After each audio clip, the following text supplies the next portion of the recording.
welcome to Life Beyond Sunday, Season 3. We're talking about leadership, organization, and last week we talked about healthy habits that we need to implement into our lives as leaders. And today we're going to talk about some of those unhealthy habits and traits that need to be removed.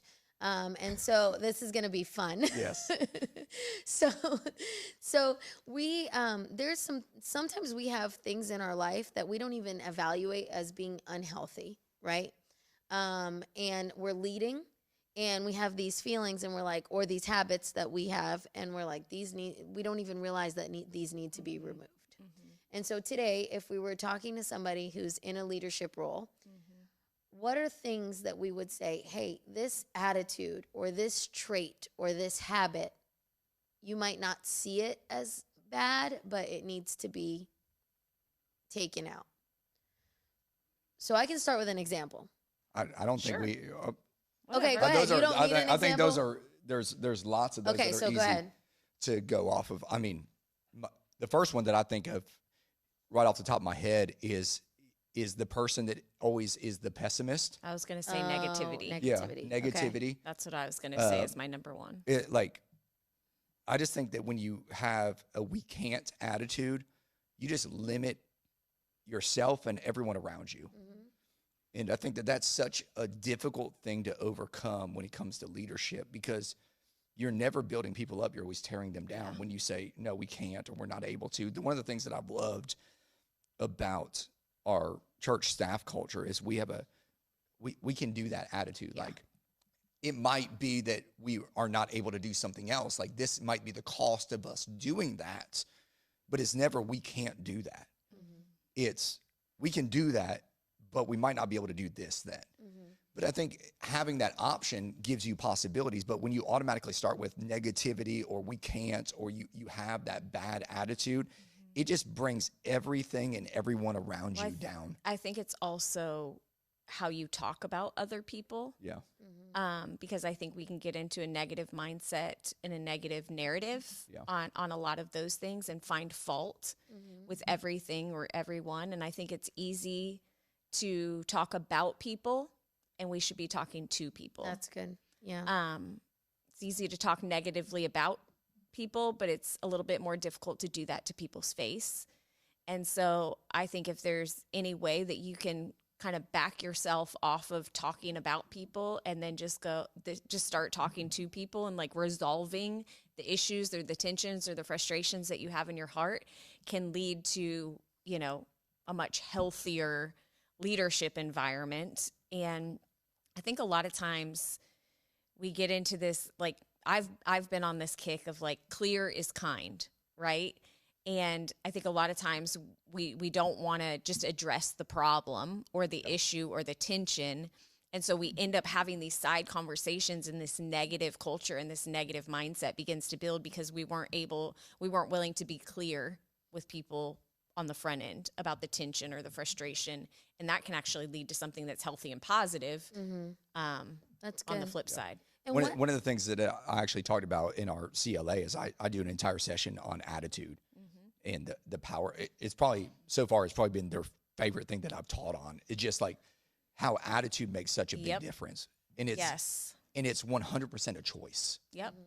Like, attitude, it isn't skill, it isn't aptitude, it is 100% choice. So you can choose to be positive or you can choose to be negative.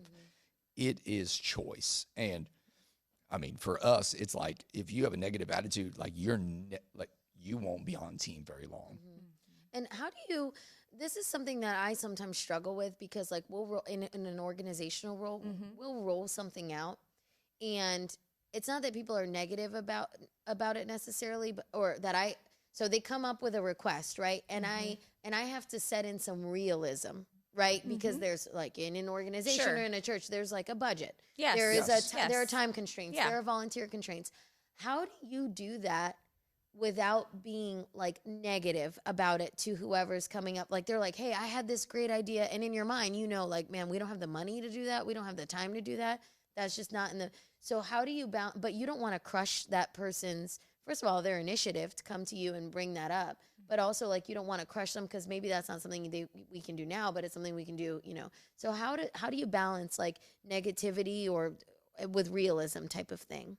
I think that part of that is being realistic on the front end. Like when we're making decisions, like we look at every side of the coin to make sure that we know what the opportunity cost is, what the backlash is. Like we're looking at all that while we're making a decision.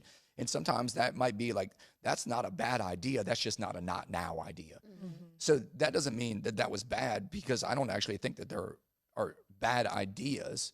And so it might just be like, man, that's a great idea. And in the right timing, that will be fantastic. Just right now isn't the right timing. Yeah. Yeah. Because it's not just the right idea, it's about the right time and everything else that falls with it. And that's not being negative. That is just looking at it across the board and going, hey, it's recognizing that's not, like, I want you to continue to do that. Honestly, sometimes it doesn't even fit, though. Yeah, if it doesn't fit. But you can still be like, hey, I love that you took the initiative to bring this to me. I love that you're thinking about it in this way. But let me just give you some context between what we're trying to do and why we're trying to do it. And maybe you can go back and just kind of reframe some of your thinking and ideas centered around that. Mm-hmm. Yeah. What's another one that you think is like, hey, I would remove this right away, or this is a symptom of unhealthy leadership in terms of negativity? I mean, sorry, in terms of leadership. Yeah. Do you want to go, or do you want me to throw you another can one go. out? You can throw another one. I mean, the easiest one is pride. Yeah. I feel like we talked about that a little bit in the last one, because the balance of that is humility. Yeah. You know. I'll tell you something that I was that I measure in myself a lot too is like insecurity. Mm-hmm. Because if I'm insecure about something, a lot of times it's because I'm scared somebody else is going to take my place.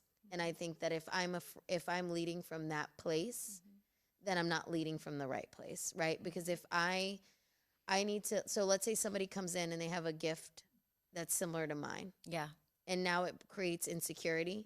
I think, well, I can't lead. I'm not leading from the right place, because like that means I can never lift this person up because I'm insecure. It means I can never call out what's good in them because I'm insecure.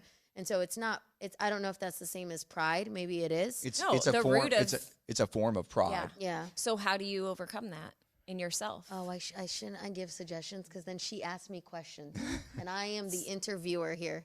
No, I think that for me, this is what I've been watching out for in myself.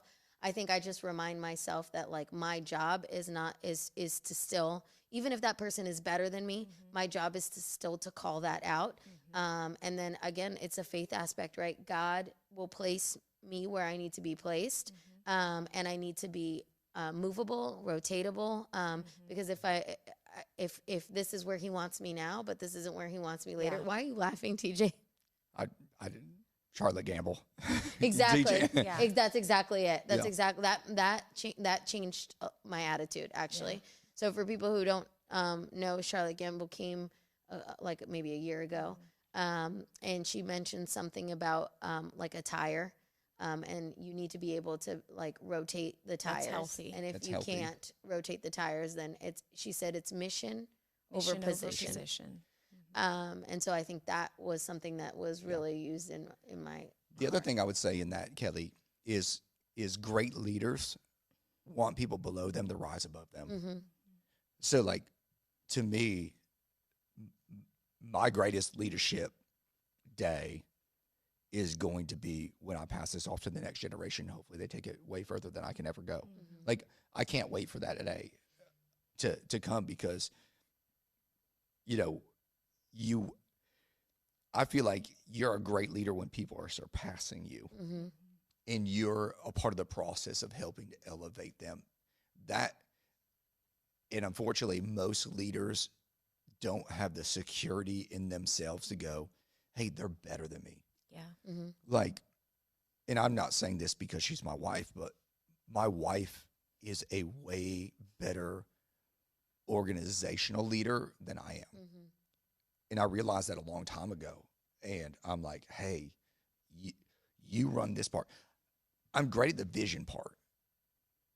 I'm great at the out front peopling part. I'm great at you know, the speaking part. I'm not as gifted as you are in this part. Mm-hmm. And that doesn't diminish me. It actually makes me a better leader. That I reckon I saw that in Vicky Berkheimer, who's on our executive team. Like, she's better at details on some of this stuff than, like, that isn't diminishing to leadership. It's actually, it makes me stronger going, my skill set's not as strong there, and theirs is. And so let me lift them up and be their champion and be their advocate and celebrate them. And I think along with insecurities, as you know, as a leader and dealing with your insecurities, some of that is also maybe coincides with that is our ability for people to like us or like, you know, wanting to please people. I know I struggle with that a lot. Like, am I going to disappoint people? Am I going to hurt them? And a lot of that just is out of the church world, because you're dealing with so many people with church hurt, and you don't want to be somebody that contributes to that. So I have a very heightened awareness to every conversation and every space that I lead, because I don't want somebody to walk away from this. So I care a lot about how somebody's walking away. But then sometimes that prevents me from making the right decision because, you know, because I'm worried about what somebody's going to think or how they're going to feel. So just for me in my own leadership, one of the ways that I overcome that or compensate for that is I'm just constantly going home at the end of the day. And one of the questions I ask myself almost every day is I'll look back over my day and I'll just say, Jesus, at the end of the day, like, are you pleased with me? Are you pleased with every conversation I have? Are you pleased with the way I handled this situation? Are you pleased with my heart posture? Because at the end of the day, if he would be pleased with how I handled those things, I can't worry about how somebody else is walking away and processing through their own hurt, pain, insecurities, you know, those types of things. If at the end of the day, I can say, Jesus, I believe that you would have been pleased with how I handled those things. And that's how, because I sit in that space and struggle with that a lot. And so I've tried to find ways to allow myself to lead confidently through that. Yeah. That's a hard one too, because a lot of times you have to make decisions that aren't popular. Oh my gosh. And that people are going to get hurt. And they don't understand. Yeah. And that's part of leadership is you can't just look at the individual situation. You have to look at the good of the whole rather than just the good of the individual. Hard. So and hard. It's so hard for the individual to understand that, because very seldom can they see beyond their position and how it affects them and what they're dealing with to see how it impacts the whole. And I think that is the greatest difficulty of a leader is can you see the big picture and make decisions based on what's good for the overarching rather than just the minuscule. But also caring. But at the same time, you got to care about those and you got to love those people.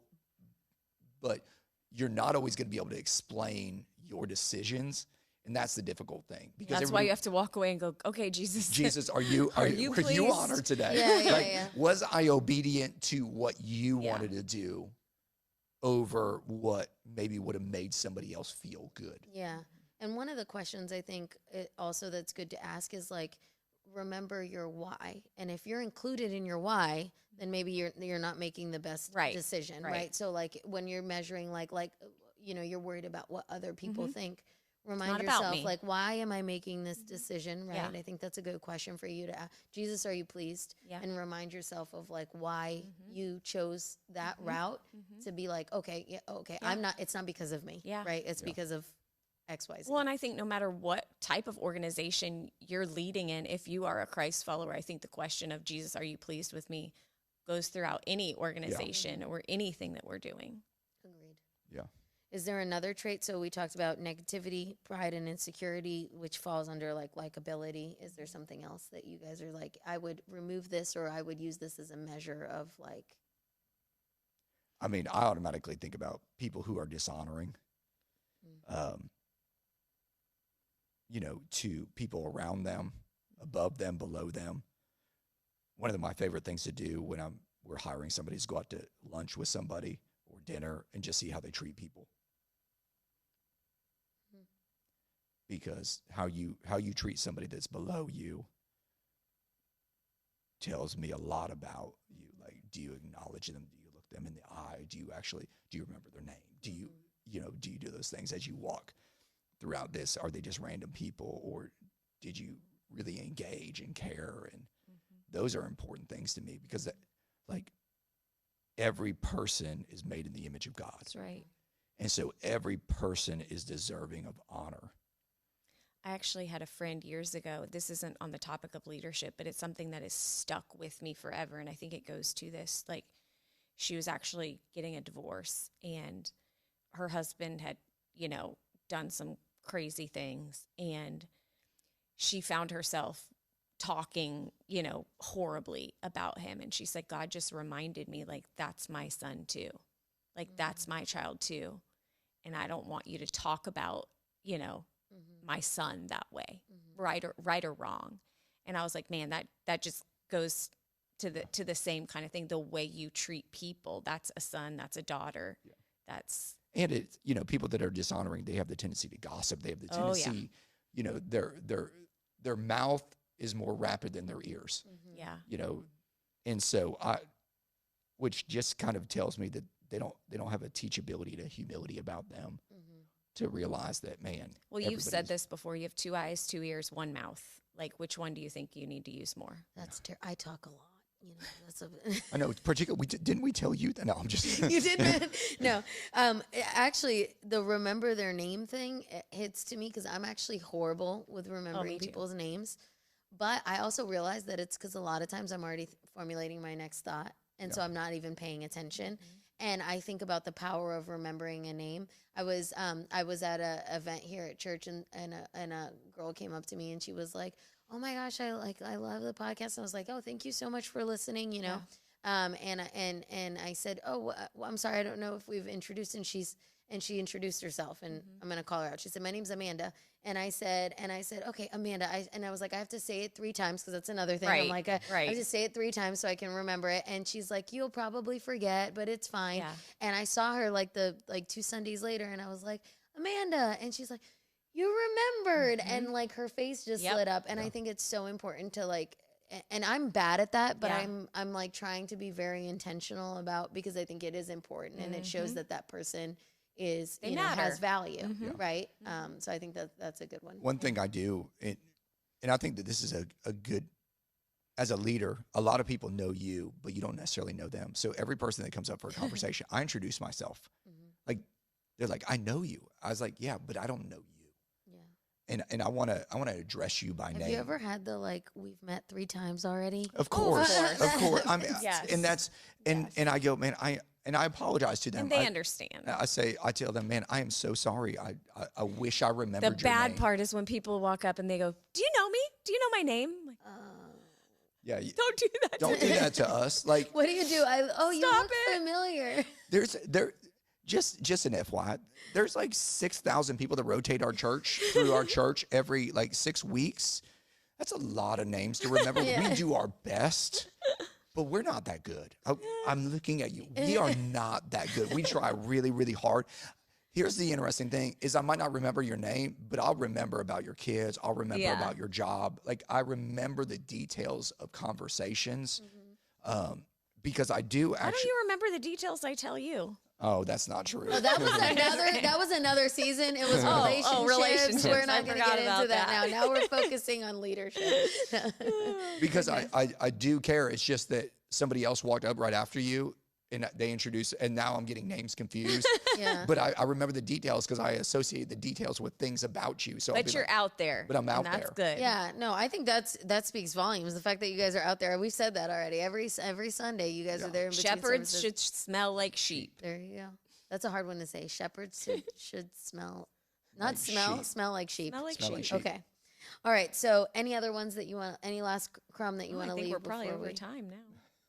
Shayla's like, very no. concerned about the time. Yeah, No, she is. I'm not. They haven't. Well, I they haven't have, said that in a long time. Here's her haven't- negative trait. People that are not on time. Oh yeah. Let's talk about that. What does that say about somebody when they're not on time? Says Let's that talk you to don't the value me. Brazilians. Like, when you say that you're going to be there at a certain time and you don't show up on time, you're just saying, I don't value you. I value my time more than I value yours. I got to work on that one. That one I really got to write down time. Well, You do it's good, not it's Kelly. not I about do. that. It's about integrity. Yep. Yeah. I do what I say. I committed Yep. to something, and now I have to follow through. And It- you've planned for whatever. You planned for traffic. Travel. You planned for that's why I'm like, plan to get there early. Yeah. Because then if something happens, you're always early. but it's because ideally- I honor people's time. Ideally 15 minutes early. Yes, I know, because there have been times where I go to meet with Shayla and I'm like, I'm crushing it, man. I'm like early. I'm like 5 minutes early, and she's already there with a cup of coffee. And I'm like, can you let me show up before you one time in life? I would appreciate that. You just got to show up 20 minutes I early. know, I got to show up 20 minutes early. All right, so to leave everybody, we're going to watch out for negativity, pride and insecurity, dishonor, and making sure that you have integrity and valuing people's time. Yeah. Yeah. All right. I like it. Those are good to walk Those away are from. great ones to walk away with. All right. Thank you guys so much. Yeah. Thank you guys for joining us, and we'll see you guys again next week.